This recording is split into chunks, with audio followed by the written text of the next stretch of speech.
और क्रोध से भी बचो। ये गुस्सा भी बहुत नुकसान करती है।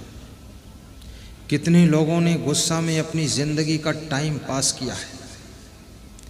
किसी से नाराज़ हो गए, काम नहीं करते हैं, मन लगाकर मेहनत नहीं करते हैं, छिप कर बैठे रहते हैं, इधर उधर टाइम पास करते हैं।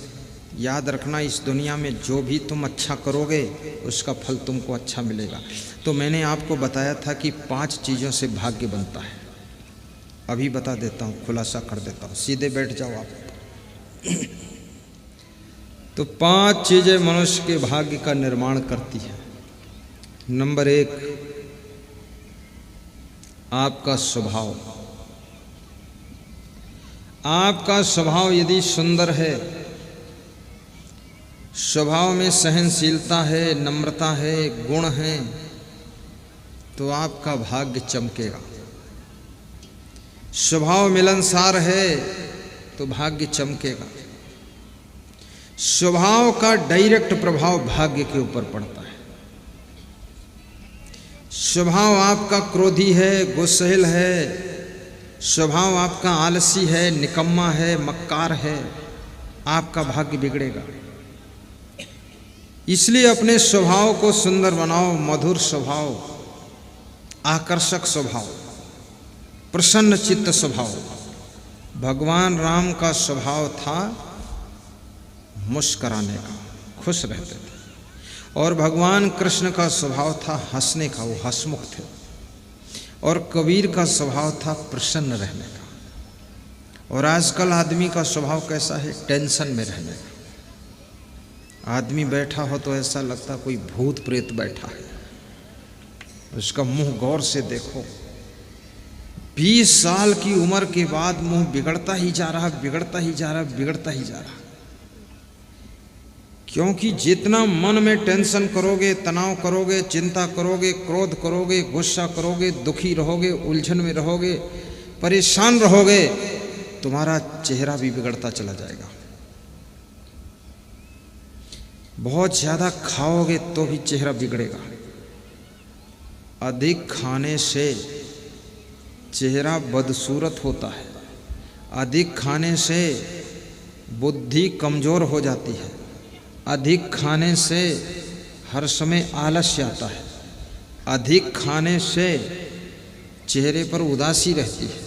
अधिक खाने से स्मरण शक्ति खत्म हो जाती है। अधिक खाने से जहाँ बैठो वहाँ नींद आती है। अधिक खाने से सुस्ती रहती है। अधिक खाने से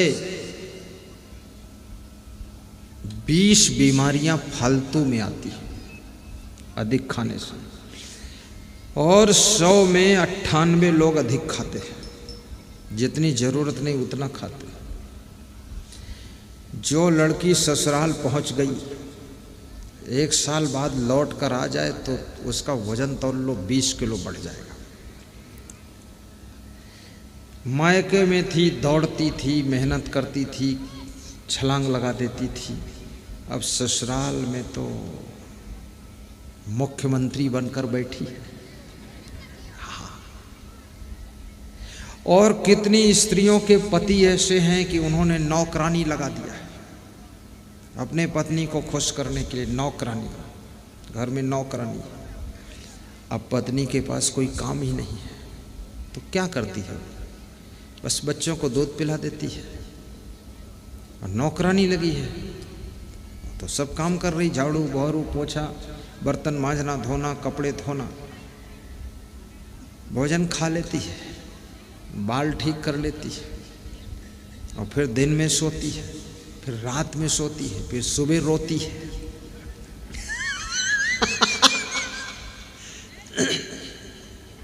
हर समय बीमार रहती है।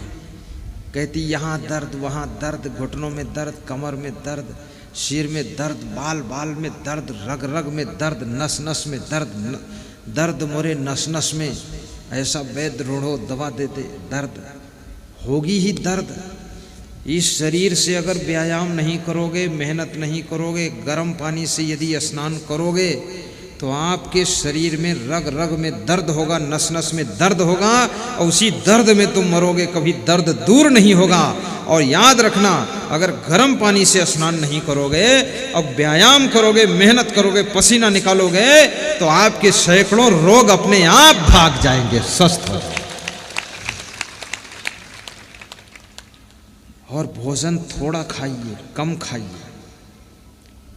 पूड़ी हो, एक पूड़ी खा लो। कितने लोगों को पूड़ी मिल जाए तो 20 पूड़ी समेट देते हैं। बनाने वाले भी सोचते हैं कि पानी भी पिएगा कि नहीं। रसोई में आइटम खत्म हो गया पर उनका खाना खत्म ही नहीं, चालू है। अरे इज्जत तो बचने दो अंदर वालों की, निकलो, हटाओ अब कर।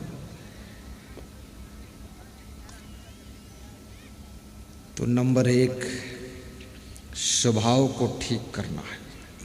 नंबर 2 वाणी। वाणी माने बोलना, बोलना सीखना है। बोलना तो 2.5 साल की उम्र में ही आ जाता है, लेकिन कहाँ पर, कब, कैसे, क्या बोलना है, ये 100 साल की जिंदगी भर नहीं आता है। कब, कहाँ, क्या बोलना है, ये तो आदमी को 100 साल की जिंदगी में नहीं आ पाता है, लेकिन बोलना 2.5 साल की उम्र में, 3 साल की उम्र में आ जाता, बच्चा बोलने लगता है। केवल बोलना ही सार्थक नहीं है, कहाँ, कब, क्या बोलना है, ये चीज सार्थक है। कितने शब्द बोलना है, बोलने के पहले तौलना है, तौलना है फिर बोलना है। और लोग तौलते ही नहीं, बोलते हैं। जो बोलने जा रहे हो कम से कम उसका परिणाम तो सोचो। और वाणी में फिल्टर लगाओ। जैसे आपने इंजन देखा होगा, इंजन में फिल्टर लगे होते हैं, मालूम है कि नहीं? इंजन, जनरेटर, ट्रैक्टर, सभी गाड़ियों में फिल्टर होता है। तो डीजल टंकी में जाता है और टंकी से फिल्टर में, फिल्टर से प्लंजर में, प्लंजर से नोजल में, नोजल से पिस्टन पर जाता है। मैं इंजीनियर भी रहा हूँ, सब मालूम है।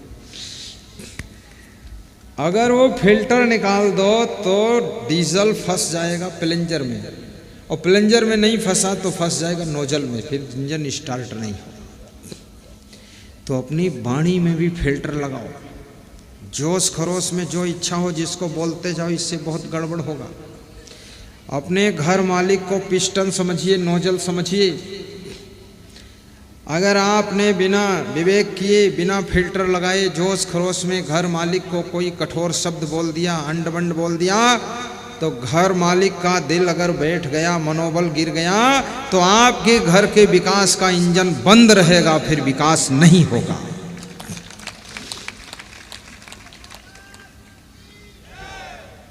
इसलिए उसके विकास के लिए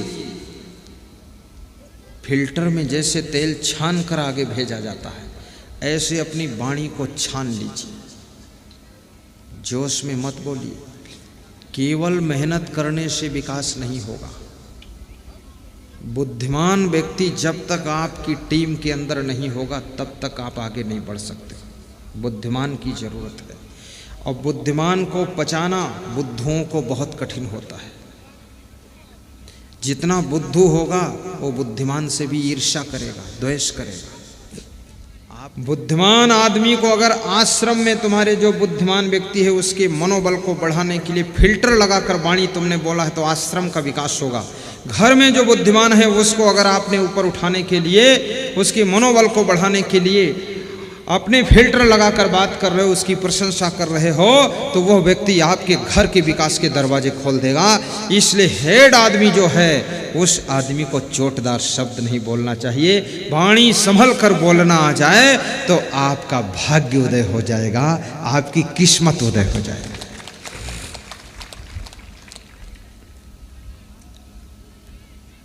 दूसरी चीज है वाणी, और तीसरी चीज क्या है?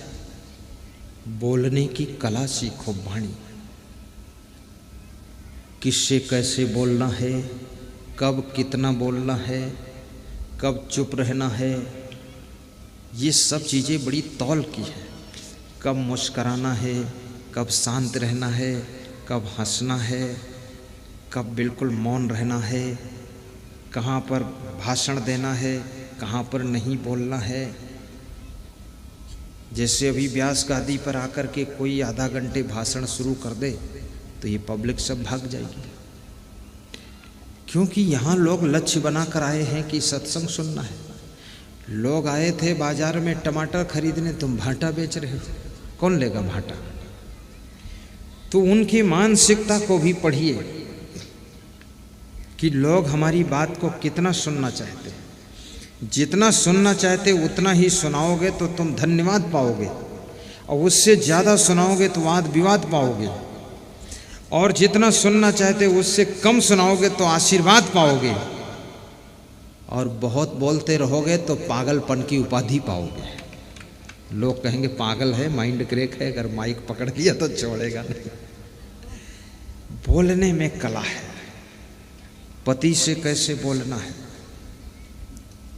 मैं एक सेठ के घर निवास था, तो सेठ का लड़का आया और सेठ के लड़के से पूछा, सेठ ने, कि ग्वालियर में काम चल रहा था रेलवे का, उसमें 50 लाख का नुकसान कैसे हुआ सेठ जी? तो उनका लड़का हकलाता था, बोले पापा पापा पापा हम तो यहाँ बैठे रहे, वहाँ नुकसान हो गया। बोले सेठ जी स्नान हो गई? बोले अभी नहीं, जाओ स्नान करो सेठ जी और भोजन करो फिर आना। अपने लड़के से ऐसे कह दिया। फिर उनका मैनेजर आया तो मैनेजर से कहा कि ये जो 10-20 लाख का नुकसान हुआ है, इसमें 1% नुकसान तुमको भरना पड़ेगा।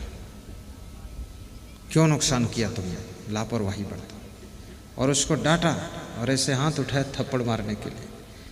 तो मैंने कहा सेठ जी, आपका बेटा खुद वहाँ था, तो बेटे को आपने कहा कि स्नान किया कि नहीं किया, जाओ स्नान करो भोजन करो, बस इतना ही कह दिया, और ये मैनेजर को थोड़ा डांटा और थप्पड़ उठाया।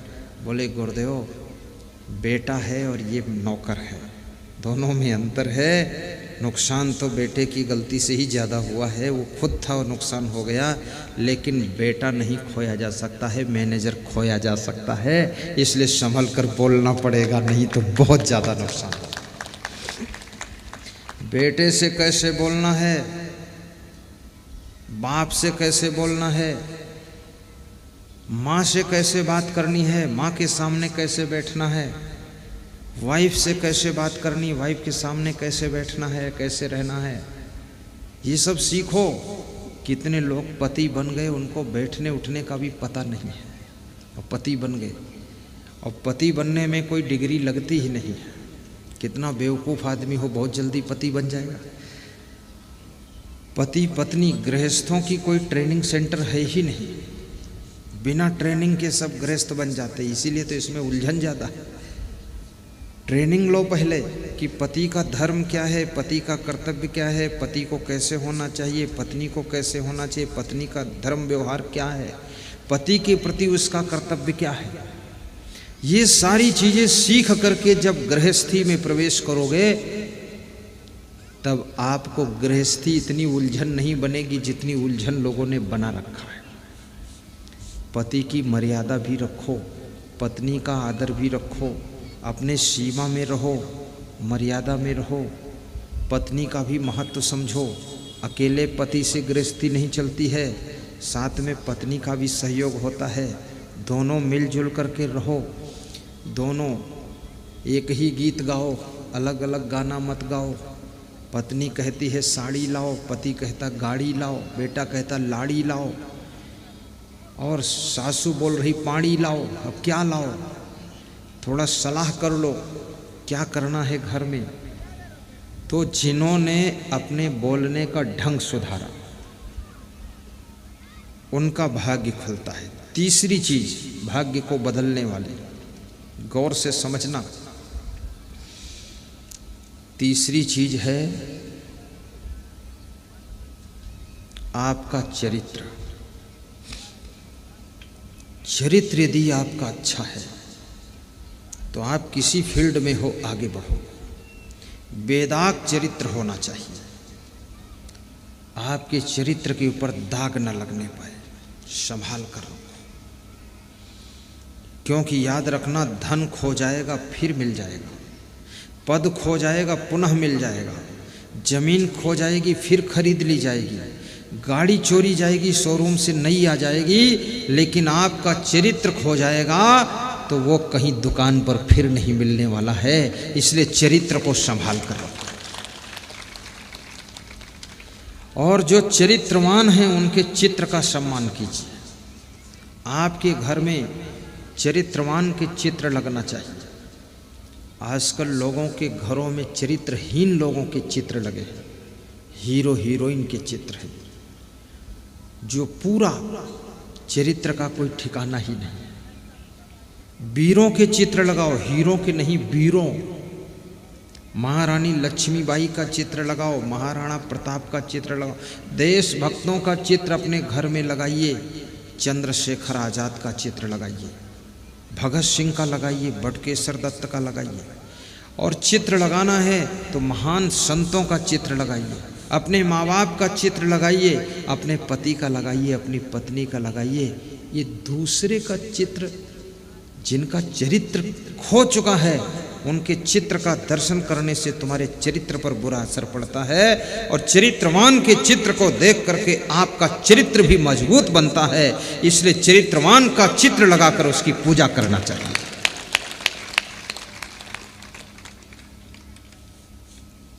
कितने लोग छोटे छोटे फोटो रखते हीरो हीरोइन के जेब में, और जब याद आती तो निकाल कर मस्तक में लगा लेते हैं कि भाग्य तेरे ऊपर ही है। और कहते हेमा मालिनी तार दो या बोर दो, जो भी करो। कोई कहता कैटरीना तू कान ही काट ले, कुछ तो कर।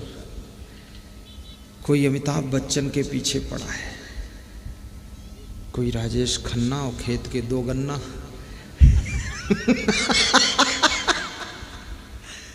क्या लफड़ा लोग बना रखे। और ये तो हीरो हीरोइन, इनकी एक्टिंग है, ये तो पैसा कमाने का इनका धंधा है। बस इधर हाथ फेंकते उधर हाथ फेंकते, कमर हिलाते, टांग हिलाते, और है क्या इसमें? कुछ भी नहीं है, कुछ भी नहीं है। ये कोई साथ देने वाले नहीं है। जिंदगी आपको अपनी ताकत से जीना पड़ेगा और आपको अपने भाग्य को ही भोगना पड़ेगा। इसलिए इनके चक्कर में पड़ करके अपने चरित्र को बर्बाद मत कीजिए। आप चरित्रवान बनिए। आपके पास में न जाने कितने हीरो हीरोइन नतमस्तक करने आ जाएंगे, और वो भी शांति आपसे लेने के लिए आएंगे। बहुत से हीरो हीरोइन भी प्रवचन सुनते हैं, मेरे पास फोन भी आता है उनका, गुरुदेव मैं भी आपका प्रवचन सुनता हूँ। मैंने कहा तो आपकी एक्टिंग तो पूरी दुनिया देखती है और तुम मेरा प्रवचन सुनते हो? तो बोले दुनिया बेवकूफ़ है। तो हमने कहा तुम? बोले हम होशियार आदमी इसलिए प्रवचन सुनते हैं। उनको भी शांति चाहिए। सत्संग शांति देता है, प्रवचन शांति देता है, कथा व्यथा को दूर करती है, बाकी कोई तुम्हारी तकलीफ को दूर करने वाला नहीं है। तो तीसरी चीज है तुम्हारा चरित्र। चरित्र उत्तम होना चाहिए, चरित्र ईमानदारी का भी हो। और चौथी चीज देखना, बहुत अच्छी बात बताने, ये जितनी चीज़ें इनमें कोई पैसा खर्च नहीं होगा, फ्री में कंप्लीट होती है और इनसे सब कुछ मिलता। फिर पैसा भी मिलेगा, पद भी मिलेगा, सम्मान भी मिलेगा, आदर भी मिलेगा, सत्कार भी मिलेगा, नमस्कार भी मिलेगा, सब कुछ मिलेगा, दौलत भी मिलेगी, वैभव मिलेगा, सब चीज़ होगी आपके पास में, अधिकार होगा, पावर होगा। चौथी चीज़ है आपका कर्म। जो तुम सुबह से लेकर के शाम तक कर्म करते हो, वो कर्म सीधे जाकर के भाग्य बनता है। इसलिए अपने कर्मों पर भी ध्यान दीजिए कि हम कर्म क्या करते हैं। कुछ लोग तो समाज में ऐसे लोग हैं जो कर्म ही नहीं करते, निकम्मा टाइप के हैं, कुछ काम नहीं करते, तो उनका भाग्य भी रुक गया है। और कुछ लोग दुष्कर्म कर रहे हैं। सत्कर्म करोगे तो सौभाग्य का सूरज चमकेगा। सत्कर्म, सत्कर्म क्या है? परोपकार का कर्म कीजिए, सहयोग का कर्म कीजिए, अपने बिजनेस में मेहनत भी कीजिए, खेती बाड़ी में मेहनत कीजिए, राजनीति में मेहनत कीजिए। परिश्रम, परिश्रम में शर्म मत करो, परिश्रम करो। और याद रखना, काम के घंटे बढ़ाओ, आराम के घंटे घटाओ। कितने लोग तो काम के घंटे घटाते जा रहे हैं, आराम के घंटे बढ़ाते जा रहे हैं। काम करना ही नहीं चाहते, लेकिन लखनऊ की बर्फी खाना चाहते हैं। काम धेला भर नहीं, बर्फी लखनऊ की चाहिए। मेहनत करना नहीं चाहते हैं और भाग्य उदय करना चाहते हैं। कुछ काम करो, कुछ काम करो, जग में रहकर कुछ नाम करो, आलसी मत बनो। नर हो न निराश करो मन को, कुछ काम करो, कुछ काम करो, कुछ काम करो, कुछ काम करो। नर हो न निराश करो मन को, नर हो न निराश करो मन को। कुछ काम करो, कुछ काम करो, जग में रह कर कुछ नाम करो, जग में रह कर कुछ नाम करो। कर्म कौन कर सकता है जिसके अंदर सम्मान की प्यास नहीं है, अपमान का घाव नहीं है और अभिमान का स्थान नहीं है। वो निरंतर कर्म कर सकता है। जो सम्मान के लिए कर्म करता है, अगर सम्मान नहीं मिला तो कर्म बंद कर देता है। थोड़ा सा अपमान हो गया, किसी ने ध्यान नहीं दिया, कर्म करना छोड़ दिया। न मान चाहिए, न सम्मान चाहिए, न अपमान का दुख है, न अभिमान का स्थान है।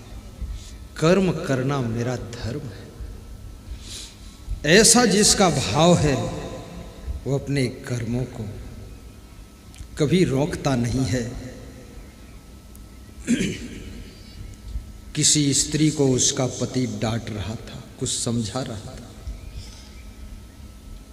सुबह सुबह का समय था तो स्त्री उठकर चली गई और किचन में जाकर के 5 मिनट के बाद चाय बना कर ले आई और अपने पति को दिया। तो पति ने कहा, मैं तेरे को समझा रही थी, तू क्यों चली गई? तो पत्नी बोली कि आपके चाय पीने का वक्त आ गया था, इतने टाइम आप चाय पीते हो, तो मैंने सोचा मैं अपना कर्तव्य पालन कर दूं, उसके बाद आप समझाओ जो समझाना है। तो पति हंसने लगा, बोला, यही गुण तेरा ऐसा है जो मेरे क्रोध की आग को बुझा देता है और प्रेम की गंगा को बहा देता है। कितनी स्त्रियां अगर पति एक बार को समझा दे तो 7 दिन चाय नहीं बनाएगी। फिर वे इतना उलझ जाएंगी कि रसोई नहीं तैयार करेगी, भोजन भी नहीं पकेगा। और कितनी स्त्रियों को अगर पति कुछ कह दे तो गठरी बांध कर मायके चली जाएगी।